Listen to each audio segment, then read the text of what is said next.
The true story of pain and hope behind I Heard the Bells on Christmas Day.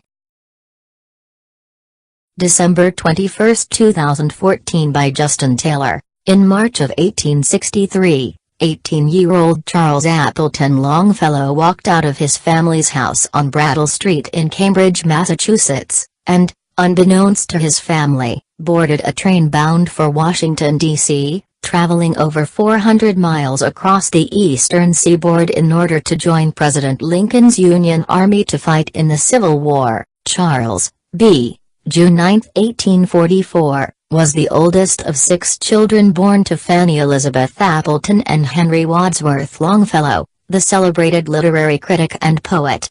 Charles had 5 younger siblings, a brother, aged 17, and 3 sisters, ages 13, 10, 8. Another one had died as an infant, less than 2 years earlier. Charles's mother Fanny had tragically died after her dress caught on fire.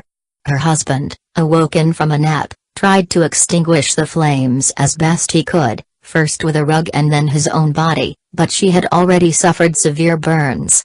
She died the next morning, July 10, 1861, and Henry Longfellow's facial burns were severe enough that he was unable even to attend his own wife's funeral.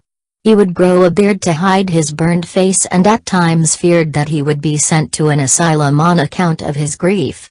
When Charlie, as he was called, arrived in Washington, D.C., he sought to enlist as a private with the 1st Massachusetts Artillery. Captain W. H. McCartney, commander of Battery A, wrote to Henry Wadsworth Longfellow for written permission for Charlie to become a soldier. HWL, as his son referred to him, granted the permission. Longfellow later wrote to his friends Charles Sumner, senator from Massachusetts, John Andrew, governor of Massachusetts, and Edward Dalton, medical inspector of the 6th Army Corps, to lobby for his son to become an officer.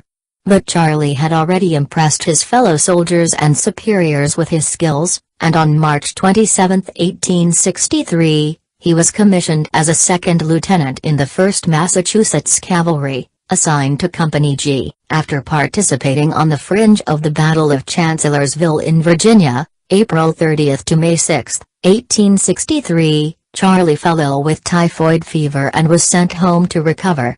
He rejoined his unit on August 15, 1863, having missed the Battle of Gettysburg, July 1 to 3, 1863. While dining at home on December 1, 1863, Henry Wadsworth Longfellow received a telegram that his son had been severely wounded 4 days earlier.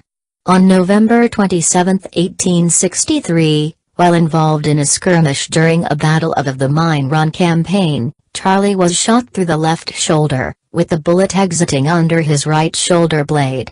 It had traveled across his back and skimmed his spine. Charlie avoided being paralyzed by less than an inch.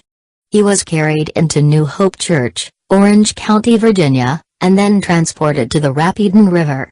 Charlie's father and younger brother, Ernest, immediately set out for Washington, D.C., arriving on December 3.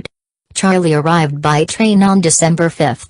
Henry Wadsworth Longfellow was alarmed when informed by the Army surgeon that his son's wound was very serious and that paralysis might ensue.